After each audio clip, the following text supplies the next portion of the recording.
দর্শক, আন্তর্জাতিক অপরাধ ট্রাইব্যুনালে সরাসরি কথা বলছেন তাজুল ইসলাম। আমরা চলে যাচ্ছি সেখানে।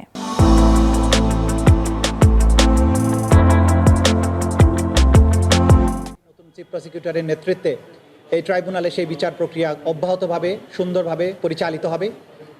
একই সাথে গত 15 বছরের যে গুম এবং খুনের যে বিচারগুলো এখানে চলমান আছে সেগুলোর বিচার ভালো মতো এখানে চলমান থাকবে। আজকে আমার অনুভূতিটা অম্লমধুর। 1.5 বছর সময় ধরে দায়িত্ব পালন করেছি। আপনারা সবাই জানেন যে বাংলাদেশের একটা কঠিন সময়ে আমি এখানে চিফ প্রসিকিউটর হিসেবে দায়িত্ব নিয়েছিলাম। জুলাই আগস্টের বিপ্লবের পরবর্তী সময়ে নতুন অন্তর্বর্তীকালীন সরকার যখন দায়িত্ব নিয়েছিলেন, সেই সময়ে বাংলাদেশের প্রায়োরিটি ছিল যে সদ্য ঘটে যাওয়া যে গণহত্যা বাংলাদেশের মাটিতে হয়েছিল, আমাদের তরুণ ছাত্র জনতা জীবন দিয়ে বাংলাদেশের একটা স্বৈর শাসনের অবসান ঘটিয়েছিলেন। তাদের যে উপরে সংগঠিত নিষ্ঠুরতা, তাদেরকে উপরে যে গণহত্যা হয়েছে, সেই বিচারের দাবিটা সেখানে প্রবলভাবে ছিল।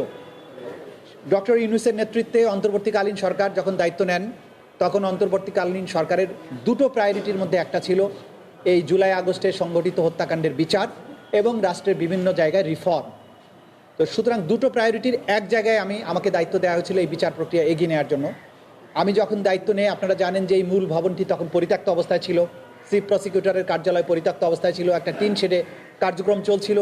তার আগের প্রসিকিউশনে যারা ছিলেন তারা সব কিছু এলোমেলো রেখে পালিয়ে গিয়েছিলেন। বইপত্র নথিপত্র বৃষ্টিতে ভিজছিল। এরকম একটা বিশৃঙ্খল পরিস্থিতির মধ্য দিয়ে আমরা দায়িত্ব নিয়েছিলাম। সেখান থেকে আপনারা জানেন যে শুরু করেছিলাম, আমরা প্রথমেই ছুটে যাই আহত যারা আছেন হসপিটালে তাদের কাছে, যেখানে আলামত আছে গণহত্যার শিকার যারা হয়েছেন সেগুলোর কাছে আমরা ছুটে যাই এবং সেগুলো সংগ্রহ করতে থাকি। পরবর্তী সময়ে গুমের ব্যাপারে যে তদন্ত হয় সেগুলোর ব্যাপারে আমরা কাজ করি এবং এই কাজ করার মাধ্যমে আপনারা জানেন যে একটা কঠিন সময়ে যে কঠিন চ্যালেঞ্জ ছিল, সেগুলোর মধ্য দিয়ে আমরা বিচার প্রক্রিয়াকে এগিয়ে নেওয়ার চেষ্টা করেছি। কারণ আমাদের দায়বদ্ধতা ছিল বাংলাদেশের ছাত্র জনতার প্রতি, যারা জীবনের সর্বোচ্চটা দিয়ে বাংলাদেশকে দ্বিতীয়বারের মতো মুক্ত করেছেন, স্বাধীন করেছেন। তাদের এই শহীদ পরিবারের সহযোগিতা পেয়েছে। আমি আজকের দিনে বিশেষভাবে স্মরণ করব যে শহীদ পরিবারের সদস্যরা যারা আমাদের উপর আস্থা রেখেছিলেন, আমাদের কাছে এসছেন, সাক্ষ্য দিয়েছেন, আমাদের তদন্ত কাজ, আমাদের বিচার কাজে সাহায্য করেছেন। শহীদ পরিবারের প্রতি বৈষম্য বিরোধী ছাত্র আন্দোলন, বাংলাদেশের যে সমস্ত ঘটে যাওয়া ঘটনার ব্যাপারে প্রত্যক্ষদর্শী সাক্ষী এবং বিগত সরকারের ডক্টর ইউনূস সহ অন্তর্বর্তীকালীন সরকারের মাননীয় উপদেষ্টাবৃন্দ সবাই এই বিচারের ব্যাপারে আন্তরিক ছিলেন। তারা আমাদের সর্বাত্মক সহযোগিতা দিয়েছেন, ট্রাইব্যুনাল পুনর্গঠন করেছেন, এখানে বিল্ডিংগুলোকে নতুন করে সাজিয়েছেন। সুতরাং সেই চ্যালেঞ্জের মধ্য দিয়ে আমরা যে দায়িত্বটা পালন করেছি, আজকে যে পর্যায়ে এসেছে বিচার একটা গতিশীল পর্যায়ে আছে। আমরা চাইব, আমরা আশা করি বাংলাদেশের এই যে জনতা, ছাত্র জনতার বিশাল ত্যাগের বিনিময়ে যে বাংলাদেশ, তাদের উপরে সংগঠিত নিষ্ঠুরতার যে বিচারের দাবি তাদের মধ্যে আছে, যে বিচারের তৃষ্ণা আছে, যে পরিবারের মানুষগুলো গুম হয়ে গেছে আর কখনো ফিরে আসবে না, সেই পরিবারগুলো চায় বাংলাদেশে তাদের এই পরিবারগুলো নিখোঁজ হওয়ার বিচার হোক, সঠিক বিচার হোক, যাতে করে তারা অন্তত একটা সান্ত্বনা পান যে তাদের প্রিয়জনকে ফেরত না পেলেও অন্তত যারা এই অন্যায়টা করেছিল তাদের একটা বিচার হয়েছে।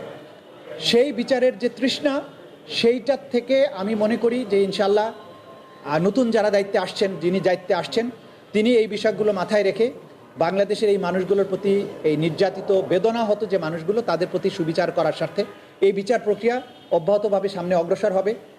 আমি তো মনে করি কোনো শঙ্কার কারণ নেই, এটা স্বাভাবিক প্রক্রিয়া। রাজনৈতিক সরকার যখন নতুন সরকার দায়িত্ব নেয়, নির্বাচিত সরকার, স্বাভাবিকভাবেই তাদের রাষ্ট্রের বিভিন্ন জায়গায় তারা তাদের পছন্দনীয় লোকজনকে বসাবেন। এটা হচ্ছে স্বাভাবিক নিয়ম, একদল যখন ক্ষমতার থেকে চলে যায়।